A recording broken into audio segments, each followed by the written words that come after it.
le verset 13. Je vous donne la lecture.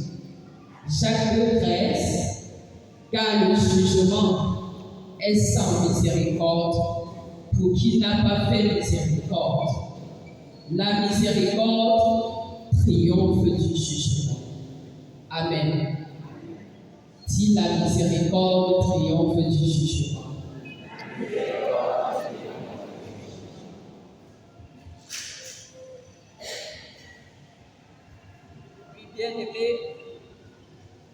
Bien-aimés, nous voulons d'emblée rappeler que nous sommes les biens dans nos 40 jours de marche ou alors 40 jours dans la méditation et la prière. Je rappelle le thème de l'Église évangélique du Cameroun, autour duquel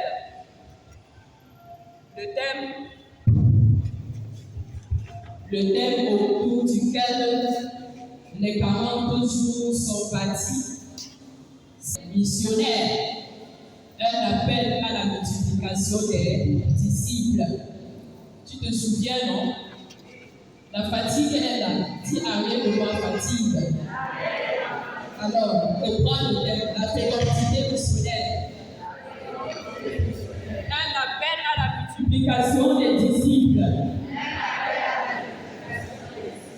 Là, dans l'Église, comme nous le disons depuis le 1er janvier, il est question de faire des disciples au cours de cette année 2025.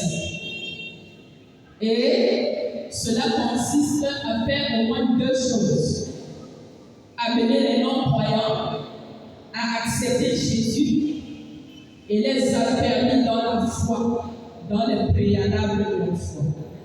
Et la deuxième chose, c'est d'amener ceux qui ont déjà cru, c'est-à-dire vous et moi ici présents, nous amener à connaître et à appliquer la discipline de Jésus. Nous affermir, nous édifier davantage afin d'être des instruments efficaces pour le salut des âmes pendant l'année, au cours de l'année 2025. Alors, c'est autour de ce thème que le thème des 40 jours, le thème a été tiré. Est-ce que quelqu'un se souvient du thème des 40 jours après 2 semaines? Est-ce qu'on se souvient du thème des 40 jours? Ce n'est pas écrit sur le manuel. Est-ce que quelqu'un se souvient? Qui connaît? On veut seulement avancer comment? Oui, le thème des 40 jours. Quelqu'un peut nous rappeler ça? J'ai vu un doigt quelque part. le thème des 40 jours consacré à multiplier disciples en travers missionnaires et Est-ce qu'on peut acclamer le Seigneur?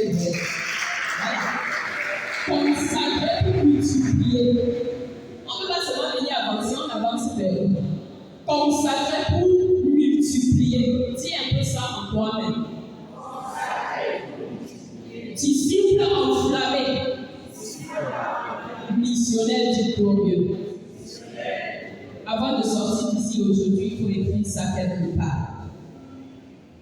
On se rend donc compte qu'à partir de ce thème des 40 jours, à cause de l'œuvre de la croix, on a obtenu la consécration qu'on appelle l'opposition. On est consacré déjà, comme à l'introduction de ces 40 jours. On est saint, on est pur, parce que Jésus, à cause de l'œuvre de la croix, nous a rendus purs. Et depuis 12 jours, jusqu'à même la fin des 40 jours, nous sommes là pour nous ressourcer, pour recevoir les éléments de notre consécration permanente. Les éléments qui vont nous permettre d'être des missionnaires qui impactent le monde entier. Pas d'être des personnes qui parlent de Jésus sans expérimenter eux-mêmes de quoi ils parlent. Nous ne devons pas être des personnes, à la fin de ces 40 jours, des personnes qui ne voient pas le flux de l'évangile. Donc on est là, déjà pour ça, nous consacrer, prendre tout ce qui est utile pour être agréable à Dieu, instrument efficace. Et c'est avec dans ces positions que chacun de nous pourra multiplier les disciples à Jésus. Dis-moi, je vais multiplier les disciples. Je vais multiplier les disciples. Tu as peur de lui ici. C'est pourquoi je tiens à me consacrer. C'est pas pourquoi on est là. On tient se consacrer. Alors, c'est en cela que pendant la première semaine, nous avons pris conscience de ce que nous sommes sauvés, nous sommes régénérés par Jésus pour proclamer l'évangile du salut avec aux autres qui sont autour de nous. Et c'est ce que nous avons appelé vivre et proclamer l'évangile. C'était ça le thème de la première semaine, non?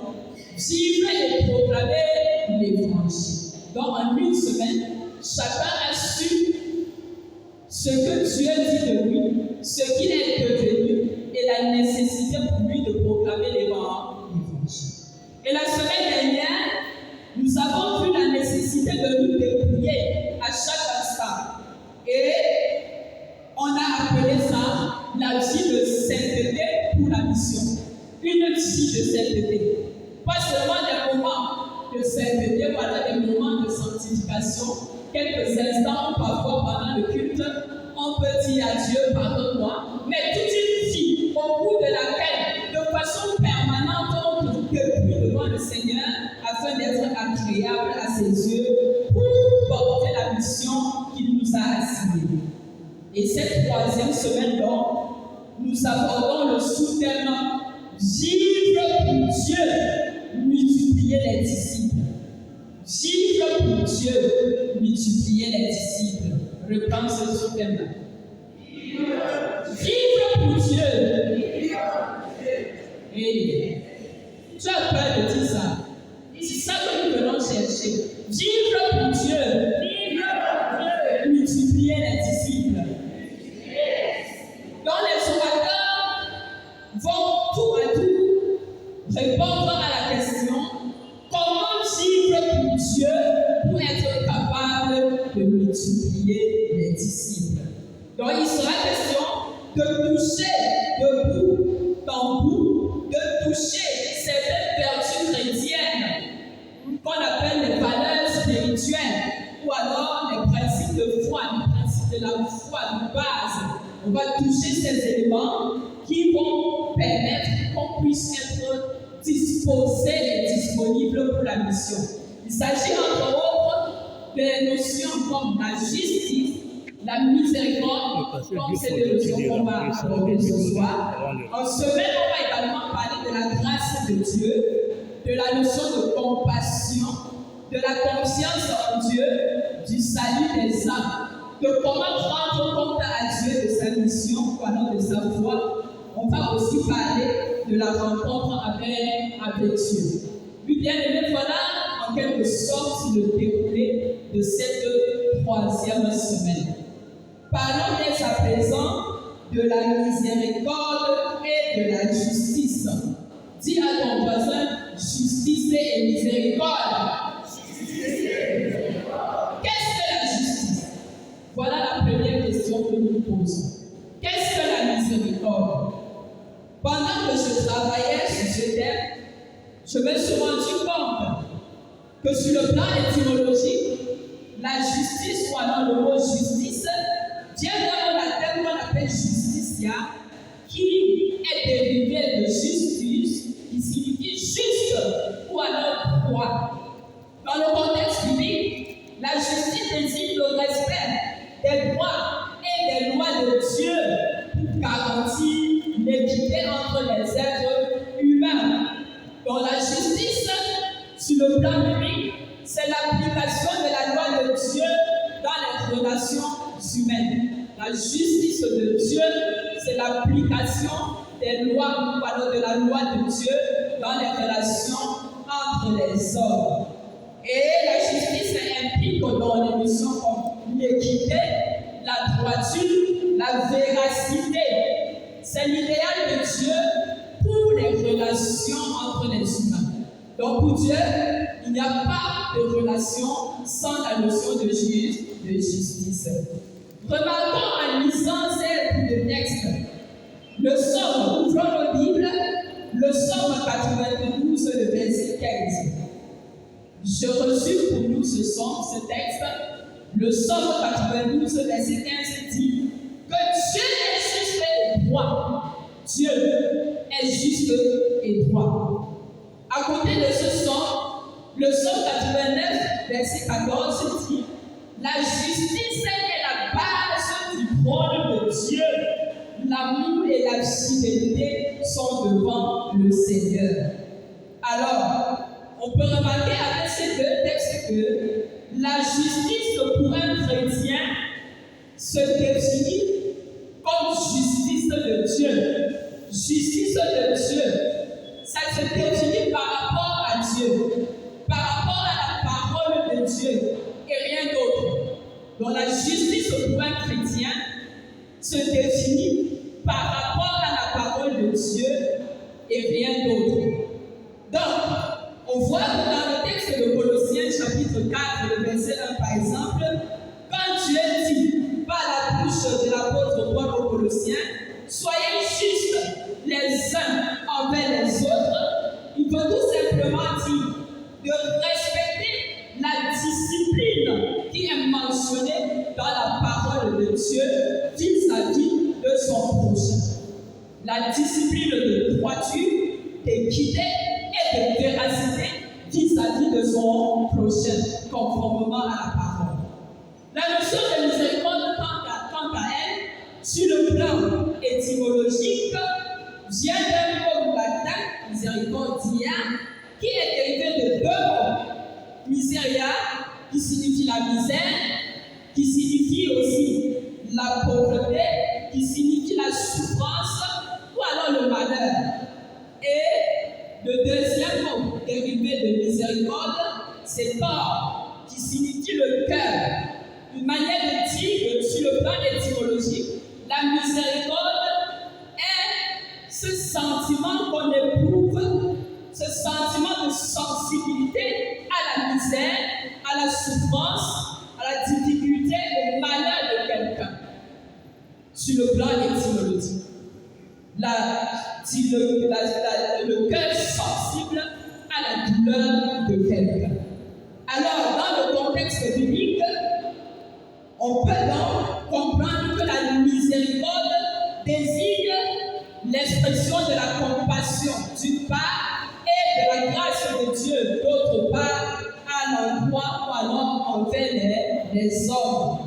Donc, la compassion et le pardon que Dieu accorde aux hommes, ou alors la compassion et la grâce que Dieu accorde aux hommes constitue la miséricorde. Parlons de la compassion que Dieu accorde aux hommes. La compassion de Dieu envers les hommes, qui constitue la première partie de la miséricorde. Il y a deux choses à relever dans cette notion de compassion. C'est ce sentiment de sympathie, d'empathie envers la personne qui souffre, une personne qui est dans une situation difficile. C'est ce sentiment-là. Et la deuxième chose, c'est la volonté qu'on a de comprendre et de partager le fardeau de cette personne dans une attitude de bienveillance, de patience, de pardon et d'indulgence. C'est ça les deux éléments à relever de la notion de la compassion.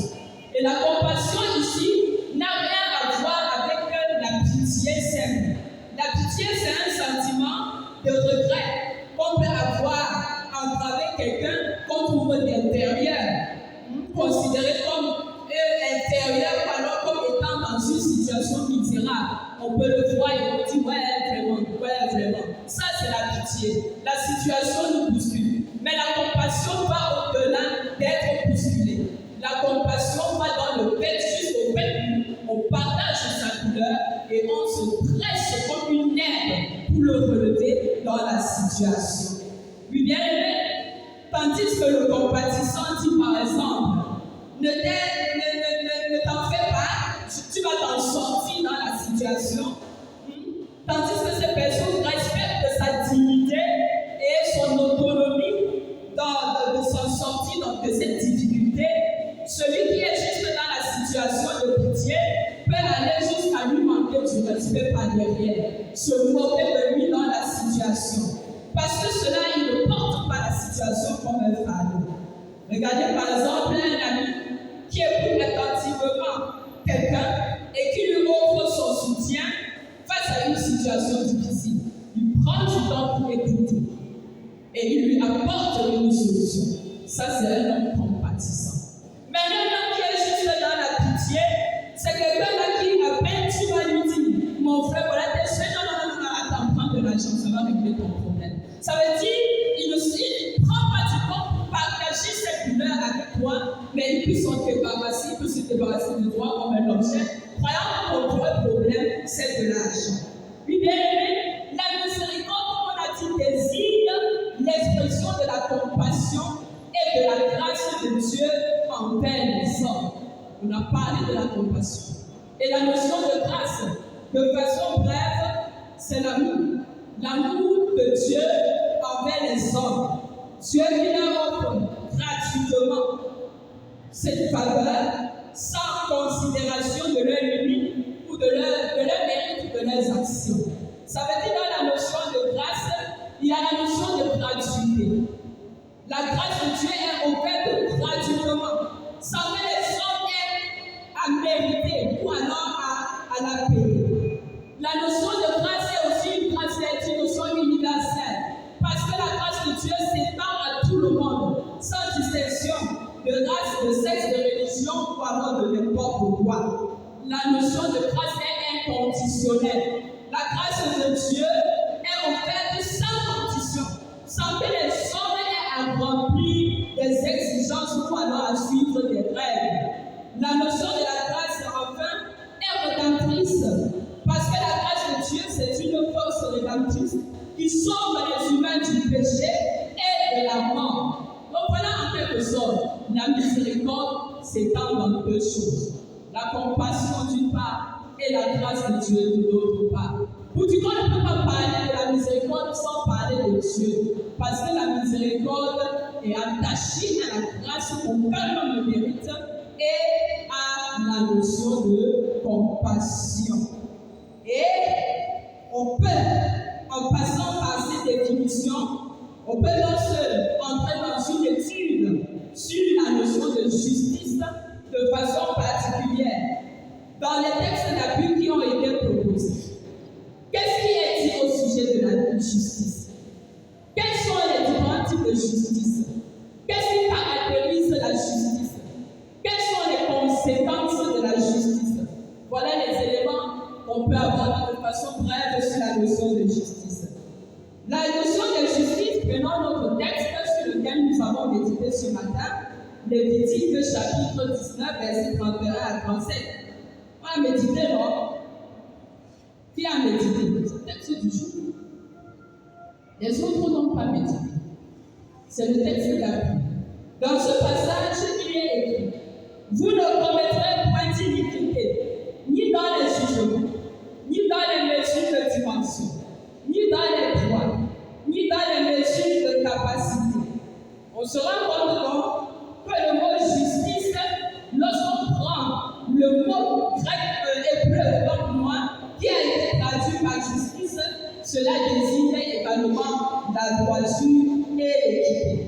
Donc ce passage met en exergue l'importance de respecter les lois qui régissent les relations entre les humains, notamment en ce qui concerne le respect des parents, dans ce texte, les vieillards, les étrangers. On a énuméré ces éléments-là. Donc la notion de justice ici, c'est le respect de ces lois-là qui ont été établies par Dieu vis-à-vis de ces personnes spécifiques. Dans le Somme 98, vous avez lu, au verset 9 de ce Somme, on dit: car il vient pour juger la terre.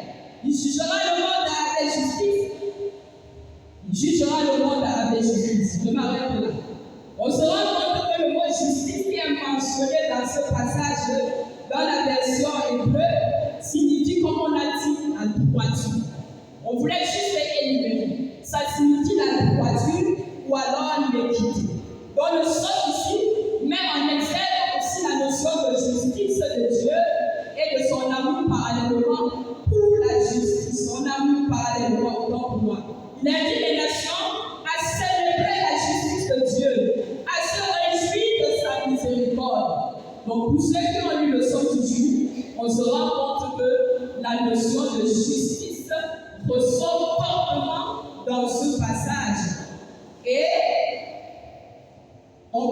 au-delà de cette notion de justice qui ressort, énumérer dans les différents types de passages, ensemble on va le faire. Que quelqu'un lise le verset 35 du texte de Lévitique 35, le 19, autant pour moi, verset 35 de Lévitique 19. Quelqu'un nous donne la lecture. Oui. Pardon fort. Quelqu'un parle à le micro, non? Merci. Lévitique 19, verset 35.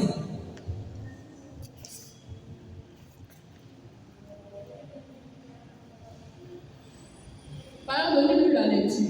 Les chants. Lévitique 19, verset 35.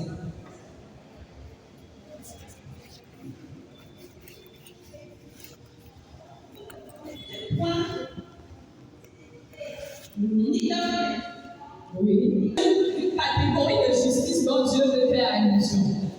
Une justice qui s'exerce dans la répartition des biens dans un groupe ou dans une communauté. Et c'est ce que j'ai appelé la justice distributive. Donc la justice de Dieu peut s'exercer pendant qu'on distribue les biens, pendant qu'on répartit quelque chose. C'est le premier type de justice. On se rend compte également dans ce même texte, jusqu'au verset 36, qu'il y a une autre justice, la justice commutative. Ça concerne les échanges. Donc pendant qu'on est en train de faire les échanges, ou alors les transactions entre les individus et les groupes, il y a un type de justice qui doit s'exercer dans les transactions. Et ça permet de nous examiner. Lorsqu'on parle du premier cas, lorsqu'on distribue les choses, comment est-ce que les choses se passent? Comment est-ce qu'on exerce la justice? Dans le deuxième cas, lorsqu'on est dans les transactions, comment est-ce qu'on exerce la justice? Il y a un troisième cas, la justice sociale, où on peut retrouver ça dans le texte de Proverbe 31 par exemple, qui concerne la justice dans les relations entre les gens en société. La relation qu'on exerce avec les gens dans la société, il y a eu la justice sociale. Et la dernière catégorie, donc, c'est la justice de Dieu, la justice divine, qui concerne la justice de Dieu envers les hommes, qui est basée sur la loi de Dieu et sur sa miséricorde. Donc, je voulais, à partir de cet élément, comme tout à l'heure à l'introduction, on a dit, un bon chrétien définit sa justice par rapport à Dieu.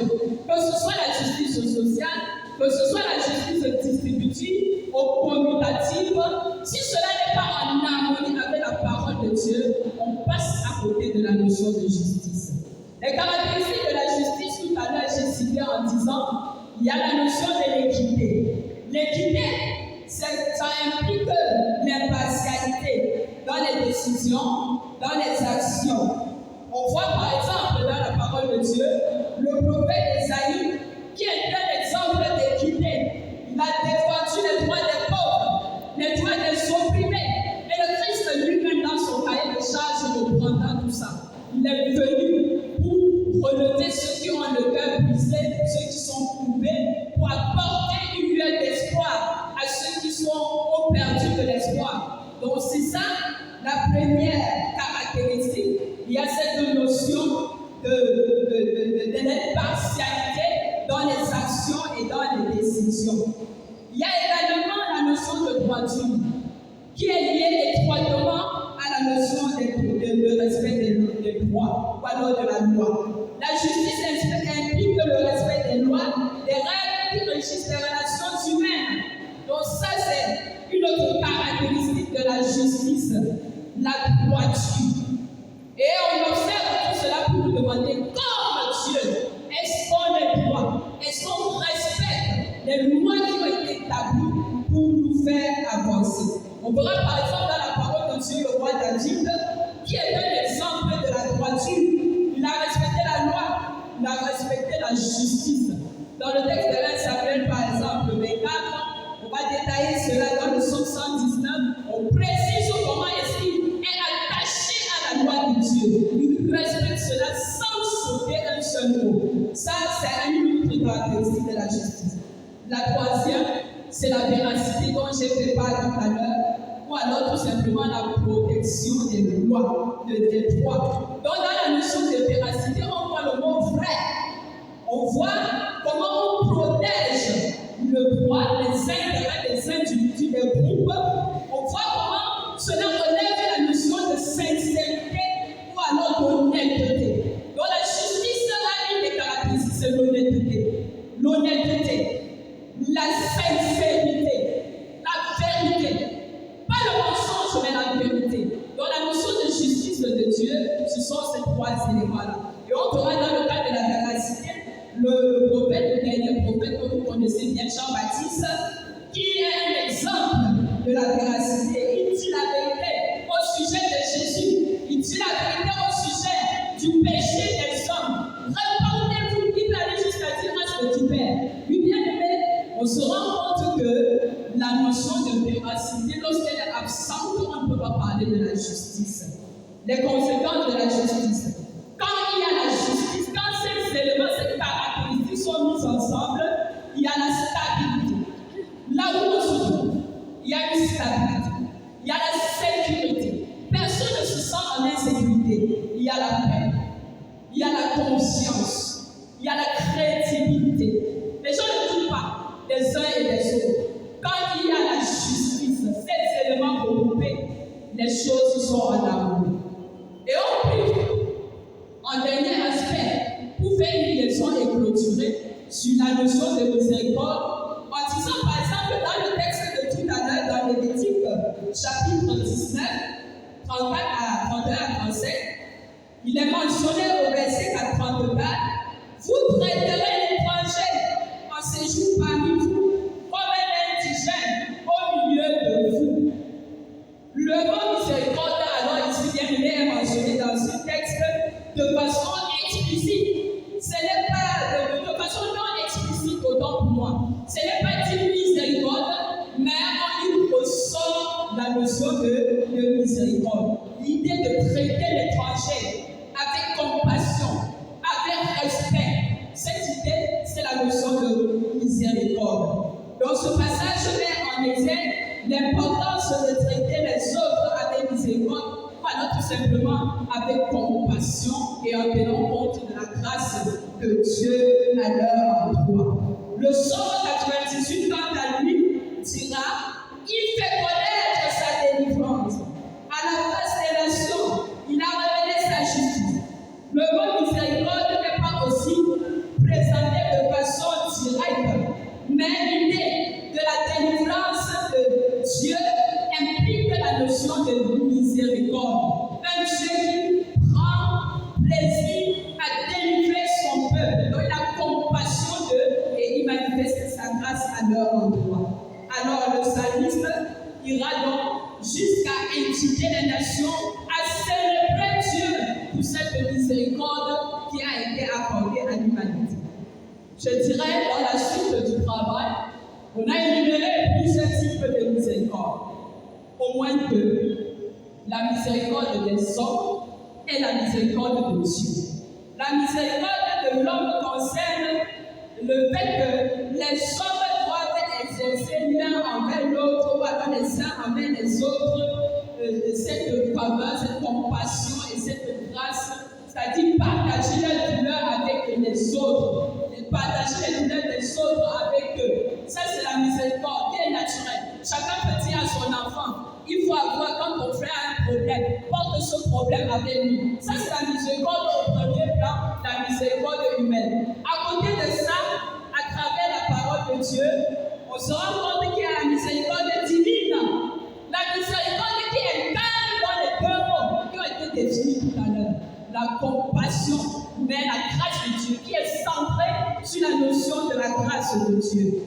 Et comme caractéristique de la miséricorde, il y a la notion de la compassion qui a été citée, l'attitude de cette compassion envers l'autre qui souffre.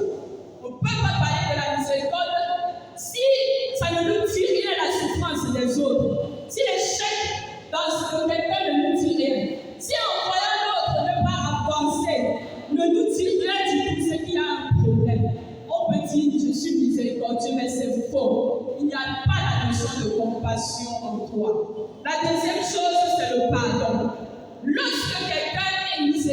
Dieu, alors il est prêt à pardonner. Il est prêt à considérer cet étranger, c'est-à-dire celui qui n'a pas l'habitude d'être avec lui, de faire comme lui, il peut l'accepter. Il peut pardonner ses erreurs, il accepte et il avance avec lui. Donc celui-là ne rejette pas. Celui qui a la notion de la miséricorde, à cause de la caractéristique du pardon, ne rejette pas. Il prend du temps, il prie, il accepte l'autre dans le but de voir le Seigneur faire quelque chose pour le relever de la position dans laquelle il se trouve. À côté de ça, il y a la bienveillance. La bienveillance, la miséricorde implique cette attitude de bienveillance attachée à la générosité envers les autres. On ne peut pas seulement dire que non, vraiment, je porte sa souffrance, ça me jeune comme un souffle, et qu'on ne pose pas une action concrète de générosité.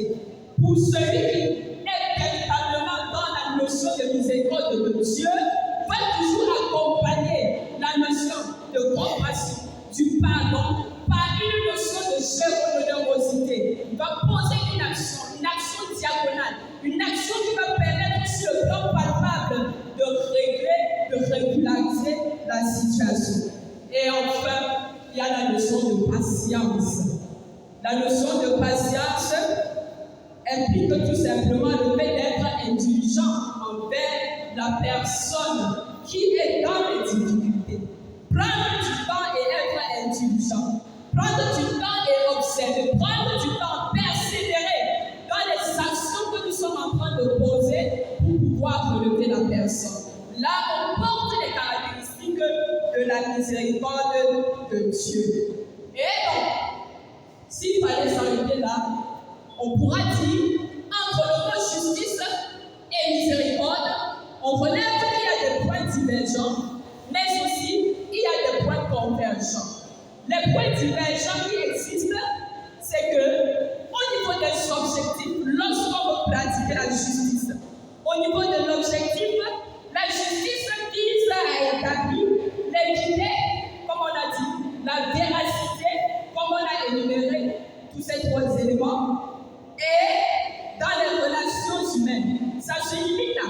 Tandis que la miséricorde vise à montrer la compassion, le pardon à travers la personne qui a commis un péché, qui a commis des offenses. Dans notre justice et miséricorde, il y a ces éléments qui vont de chacun qui a des objectifs. La justice vise tout simplement à établir l'équité, la véracité et tout ce qu'on a cité entre les humains pour que les relations soient bonnes. Mais la miséricorde va au-delà de ça. La miséricorde, lui, il participe. La miséricorde entre en action pour aboutir à un résultat palpable. Au niveau de l'approche, la justice implique une approche très stricte et rigoureuse. Voilà, c'est ça la justice. La loi est dit, on doit respecter la loi. Alors que la miséricorde de Dieu au niveau de l'approche, implique une approche plus douce, très douce et indulgente. Donc la miséricorde vient assouplir. La miséricorde vient diminuer l'intensité de l'échec ou alors de la sanction dans le fait qui a été établi. Alors que la miséricorde vient assouplir. La miséricorde vient connecter à cause de la grâce qui est attachée à ça. La miséricorde vient renverser l'ordre des choses et recentrer les choses sur l'amour du Seigneur.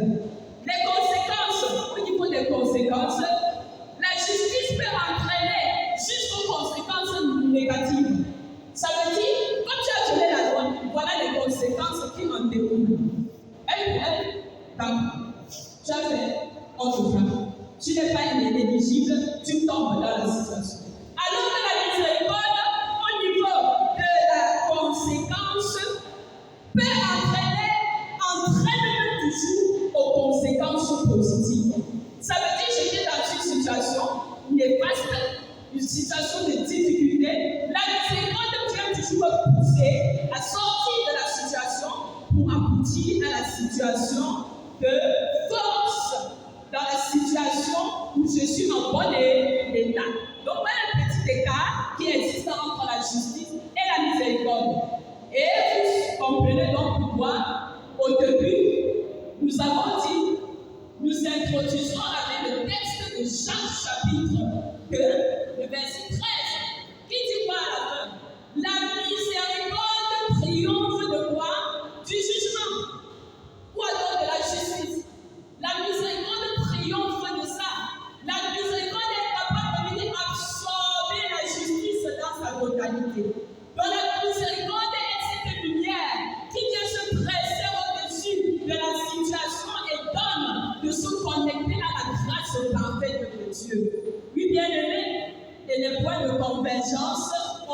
capacité, au niveau de l'origine, la miséricorde, la justice sont d'origine divine. On a dit que la justice définie par rapport à Dieu.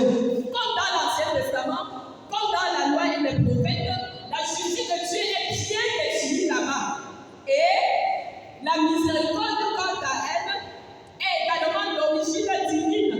Elle apparaît beaucoup plus, même si dans le chant on chante chaque fois Dieu est un Dieu miséricordieux. Là, on la connaît et ils sont montés. Dans le Nouveau Testament, on va se rendre compte qu'après le temps messianique, la notion de la miséricorde est de plus en plus relevée. La notion se développe dans l'Église.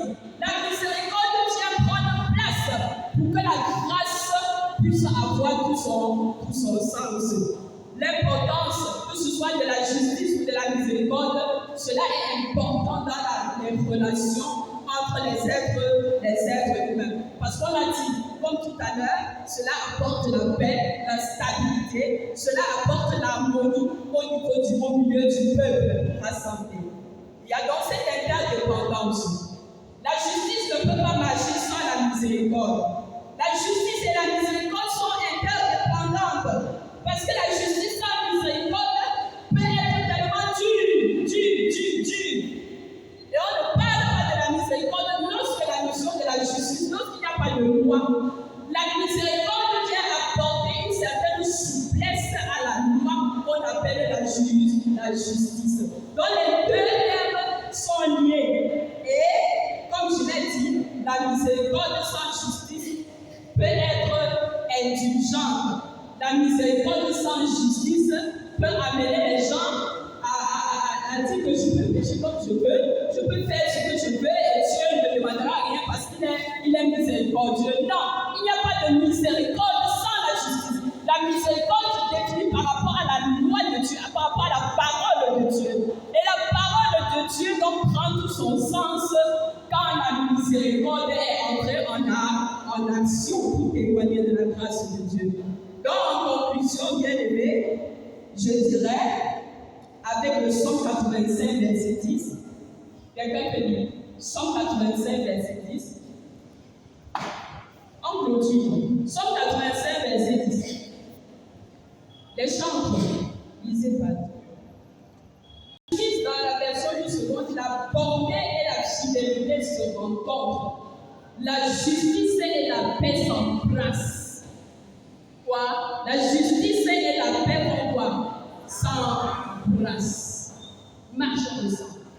La bonté et la fidélité se rencontrent. Donc c'est pour décrire la fusion qu'il y a entre les deux termes.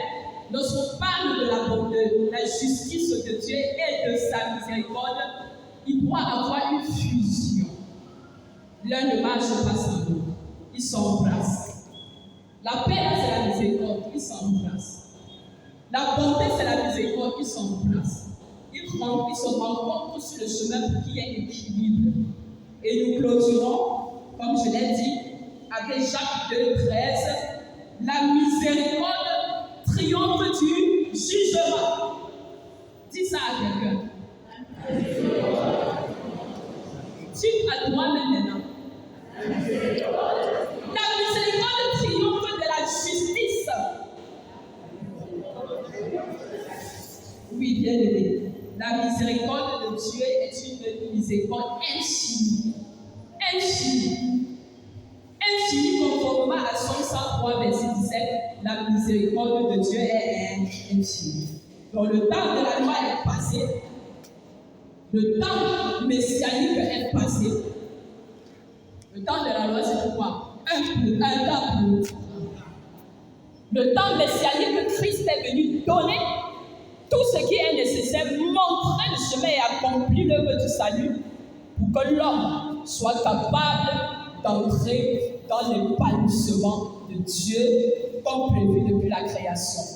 Et maintenant, le temps où nous nous trouvons, on appelle ça le temps de la grâce. Le temps de quoi?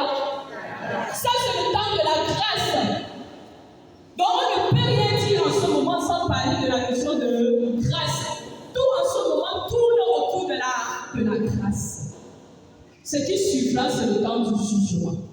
Nous anticipons. sommes au temps de la grâce. Donc, avec un thème comme celui-ci, pendant 40 jours, Dieu nous donne l'occasion de revisiter quelle est la position que nous occupons par rapport à la parole de Dieu. Comment est-ce que nous accomplissons la parole de Dieu? Est-ce que c'est avec la miséricorde? Est-ce que la miséricorde au centre des méthodes que nous utilisons pour mettre en pratique la parole de Dieu? Voilà en quelque sorte ce que nous avons voulu partager avec vous ce soir. Je vous remercie.